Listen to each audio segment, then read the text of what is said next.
Vous êtes sur Africable Télévision. Bienvenue à ce rendez-vous de l'actualité. Voici les titres. L'actualité au Mali, Gao, l'un des principaux bastions des groupes islamistes, a été repris. Les soldats français et maliens contrôlent désormais tous les points stratégiques de la ville, notamment le pont de Wabaria et l'aéroport. L'Égypte s'embrasse de nouveau. Au moins 30 personnes ont été tuées à Port Saïd et de nombreux blessés après la condamnation d'une vingtaine de personnes impliquées dans les violences l'année dernière lors des matchs de football. Du sport avec la CAN 2013, la Côte d'Ivoire en quart de finale. Les éléphants ont battu les aigles de Carthage de la Tunisie par le score de 3-0. Et en seconde heure, le Togo se relance dans la course en battant l'Algérie par 2-0. Les détails dans ce journal. Merci à vous qui nous suivez sur Africable Télévision. Bienvenue dans cette édition. Au Mali, la ville de Gao est désormais aux mains des militaires français et maliens. Les opérations qui avaient commencé la nuit de vendredi à samedi a permis de sécuriser le pont stratégique. Il s'agit du pont de Wabaria qui mène à la ville et l'aéroport. Gao, la ville où les islamistes ont régné en maître pendant 9 mois. À peine posé, il faut évacuer l'avion au plus vite. Des soldats maliens venus en renfort pour libérer la ville. Et avec eux, un homme tout ému, heureux de pouvoir revenir sur ses terres, le maire de Gao. Il avait dû fuir la ville, c'était le 7 avril dernier, une semaine après l'arrivée des djihadistes. Mes sentiments, je tombe du ciel pour être chez moi, grâce à Dieu et grâce à la France. Je remercie ici à votre micro le président français qui a bien voulu répondre à l'appel de mon président. L'aéroport militaire ressemble à un vaste chantier abandonné. Au vu des destructions, il a été bombardé, mais aussi pillé sans doute par les islamistes. Les forces spéciales ont investi les lieux et sécurisent toute la zone, car c'est par cet aéroport que doivent arriver les renforts des troupes africaines venues du Tchad et du Nigeria. Depuis le début de la guerre, il y a 15 jours, ces hommes sont à l'avant-garde des combats. Ce sont eux qui recueillent toutes les informations sur le terrain. Nous avons 2 secteurs, le secteur sud et le secteur est. Le détachement malien est déjà en place. L'objectif, évidemment, est d'entrer dans Gao le plus vite possible. Les troupes tchadiennes et nigériennes lourdement armées ont quitté le camp de Walam, c'est au Niger. Ils se dirigent vers la frontière malienne pour ouvrir un front à l'est cette fois. De leur côté, les chefs d'état-major ouest-africains étaient réunis en urgence à Abidjan pour accélérer l'arrivée des renforts. Les effectifs sont revus à la hausse. Il n'est plus question d'envoyer 3000, mais 7000 soldats au Mali. Écoutons. Les Nigériens et Tchadiens sont déployés sur le front Est. C'est pour compléter le travail des forces françaises. L'Algérie ayant fermé ses frontières, nous voulons éviter que les rebelles se replient dans d'autres pays limitrophes. Les Nigériens et Tchadiens vont sur le front Est. Les Nigérians et les Burkinabés seront déployés au sud-ouest. Ainsi, les rebelles seront encerclés. À propos du Mali toujours, hier, le Conseil de paix et de sécurité de l'Union africaine avait demandé une aide temporelle d'urgence à l'ONU pour financer le déploiement de la MISMA. Le défi logistique reste l'un des principaux enjeux de ce sommet d'Addis Abeba. Un appel entendu par l'Union européenne qui participe également à cette rencontre de l'Union africaine. Je vous propose à présent d'écouter le commissaire au développement de l'Union européenne à ce sujet. Le premier volet humanitaire, où nous avons suivi tous les réfugiés et nous avons augmenté notre fonds jusqu'à 78 millions d'euros. Le deuxième volet, c'est le soutien pour les forces africaines éventuelles. Nous avons réservé 50 millions d'euros pour soutenir les forces africaines quand il va être établi. Et ce n'est pas le dernier mot. Si il faut trouver plus d'argent, nous sommes prêts à chercher. Nous poursuivons avec l'actualité en Égypte. Les manifestations pour le 2e anniversaire de la Révolution ont fait une quarantaine de morts. À Port Saïd, au moins 30 personnes ont été tuées et de nombreux blessés. Après les émeutes qui ont éclaté, après la condamnation à mort de 21 personnes impliquées dans les violences lors des matchs de football l'année dernière. Elles attendaient le verdict depuis presque un an. Dans la salle du tribunal du Caire, des dizaines de familles. Toutes ont perdu un proche lors du match entre une équipe du Caire et de Port Saïd l'an dernier. Pour les 21 prévenus de ce premier procès, la sentence est sans appel. La peine de mort. La partie civile exulte.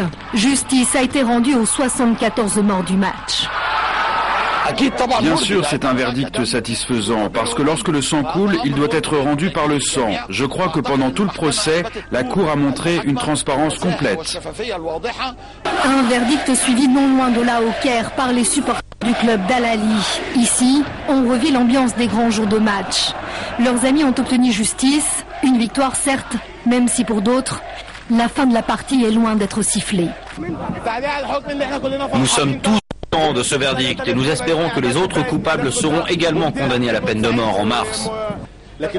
C'est un bon verdict s'il a réellement été prouvé que ces gens ont tué. Mais la commission d'enquête qui a travaillé pendant plusieurs mois doit établir qui est derrière tout ça. Est-ce que c'est le ministère de l'Intérieur, ou le gouvernement, ou ceux de l'Ancien Régime? La joie face au désespoir des autres familles, celle de Port Saïd, impossible de taire leur colère. Ce n'est pas la justice que de tous les condamner à mort. Direction ici la prison où sont incarcérés leurs proches. Face au gaz lacrymogène des forces de l'ordre, impossible d'aller plus loin. Mais certains veulent en découdre. Bientôt, des tirs en rafale éclatent. Bilan de ce face-à-face, au moins 30 morts, dont 2 policiers et 300 blessés. Des postes de police ont également été pris d'assaut. L'armée s'est depuis déployée dans la ville. L'actualité nous conduit hors des frontières africaines. La Syrie toujours en proie à la violence. L'OTAN a annoncé hier samedi que ses premiers missiles patriotes déployés à la frontière syro-turque étaient opérationnels. Sur le terrain, les bombardements se poursuivent. L'aviation du régime de Bachar al-Assad a mené des raids sur plusieurs régions, dont un quartier de l'est de Damas. Les violences auraient fait 60 morts à travers le pays, dont plus de 25 civils, selon l'Observatoire syrien des droits de l'homme. Pour fuir les zones de combat, chaque jour, des milliers de Syriens se réfugient dans les pays voisins. Retour en Afrique avec les inondations au Mozambique. Selon un tout dernier bilan donné par l'ONU, l'Organisation des Nations Unies, les intempéries ont fait au moins 36 morts et plus de 85 000 déplacés. Le pays se trouve aujourd'hui confronté à une crise humaine. Le survol des régions autour de la capitale mozambicaine montre l'étendue des dégâts. L'eau a atteint jusqu'à 2 mètres par endroit. Selon les derniers chiffres publiés par l'ONU, au moins 36 personnes sont mortes ces derniers jours, 26 pour la seule province de Gaza dans le sud du pays, la région la plus touchée. Près de 85 000 Mozambicains sont affectés par ces intempéries. Nombreux parmi eux ont tout perdu, les 3/4 ayant dû quitter leur habitation. Nous avons tout laissé, nous n'avons aucune nourriture, pas de soutien. Nous dormons dehors parce que nous n'avons pas de tente, nous manquons de tout. Les infrastructures sont sévèrement touchées. Les routes coupées rendent difficile l'accès aux victimes dans certaines régions. Et les autorités sanitaires du pays ont annoncé la distribution de 5 000 moustiquaires aux victimes par crainte d'une propagation de la malaria. Et en plus du bilan humain et des dégâts matériels, l'agriculture subit un lourd impact. De larges étendues agricoles ont été inondées. Les prochaines récoltes de riz sont compromises selon le président mozambicain. Les services de l'ONU estiment à 15 millions de dollars l'aide nécessaire pour répondre à l'urgence. Un appel aux pays donateurs a été lancé. Page sport de ce journal. La Côte d'Ivoire, premier pays qualifié en quart de finale de la CAN 2013. Ce samedi, dans le groupe D, les éléphants ont dominé les Aigles de Carthage de la Tunisie par le score de 3-0. Le compte rendu de ce match avec Yacouba Dansogou. La Côte d'Ivoire a franchi une première étape dans cette 29e CAN Orange de football. Les éléphants se sont qualifiés ce samedi pour les quarts de finale de la CAN 2013. Dès la 20e minute, Gervinho, en parfaite complicité avec Lassina Traoré, ouvre le score pour les éléphants. À 1 minute de la mi-temps, sur cette faute de main d'un défenseur tunisien dans la surface, l'arbitre ne dit rien. Le score ne va plus évoluer jusqu'à la pause. Au retour des vestiaires, Ivoiriens et Tunisiens jouent au chat et à la souris jusqu'à cette panique dans la défense ivoirienne. Khalifa tente un hold-up, mais sa balle est stoppée in extremis par Kopabari. 2 minutes plus tard, réaction ivoirienne. Yaya Touré, aux abords de la surface, ajoute sa masse physique à son tir pour battre le gardien tunisien. C'est le deuxième but dans ce tournoi du meilleur footballeur africain. Après avoir passé seulement 1 minute sur la pelouse, Yakona Didier va inscrire le 3e but des éléphants. Dans le temps additionnel, sur ce corner, Youssouf Meksakni monte plus haut que tout le monde, mais sa balle est stoppée par l'excellent Kopabari. La Côte d'Ivoire s'impose par 3-0 et devient la première nation qualifiée pour les quarts de finale. La Tunisie, quant à elle, va beaucoup cravacher mercredi prochain contre le Togo pour valider son ticket pour les quarts.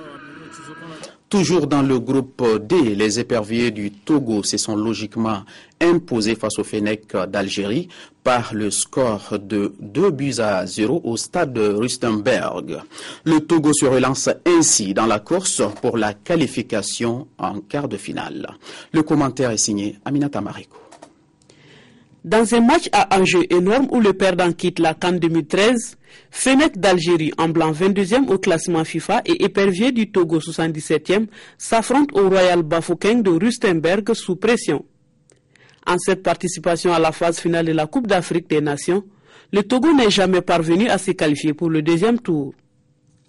Le coup d'envoi du Malgache Amada Nampiadraza lâche les deux équipes. Suite à un mauvais aliment de la défense algérienne, Adebayor, la paire au ventre, ne parvient pas à précéder la sortie d'Emboli. Les éperviers mettent le pied sur l'accélérateur avant de trouver la faille à la 31e minute. Servi en profondeur de la tête par Haïté, Adebayor anticipe la sortie d'Emboli et place le ballon au ras du poteau droit. Cet avantage togolais oblige les Fennecs à faire le jeu et à prendre des risques. Les protégés du franco-bosnien Vaïd Halilhodžić dominent ainsi le reste de la première période mais se montrent peu efficaces devant le but. À la reprise, pas de changement de part et d'autre. À la 48e, Fegouli, auteur d'un incroyable numéro sur le flanc droit, s'écroule dans la surface suite à un contact avec Djen. Amada Nampiadraza laisse le jeu continuer. Libre de tout marquage, Wome porte le ballon sur 50 mètres avant de tenter sa chance qui passe largement au-dessus du but. Les Togolais reprennent le jeu en main après l'incident qui a arraché le poteau et qui a valu 13 minutes de temps additionnel. Servi en profondeur à la 90e minute, Wome file tranquillement jusqu'à Mboli et fait passer le ballon sous son ventre. 2-0, ce sera le score final. Le Togo se relance complètement dans la course à la qualification pour les quarts de finale. Après cette élimination précoce des Fennecs, Vaïd. Aujourd'hui, à la même heure, c'est-à-dire à 17h, vous aurez 2 rencontres. Il s'agit de Maroc, Afrique du Sud et Cap-Vert, Angola. Les 2 matchs se jouent à la même heure et à 17h temps universel. Ce journal est terminé. Merci à vous de l'avoir suivi et surtout merci de votre fidélité à Africable Télévision. Restez avec nous, les programmes continuent sur la première chaîne panafricaine.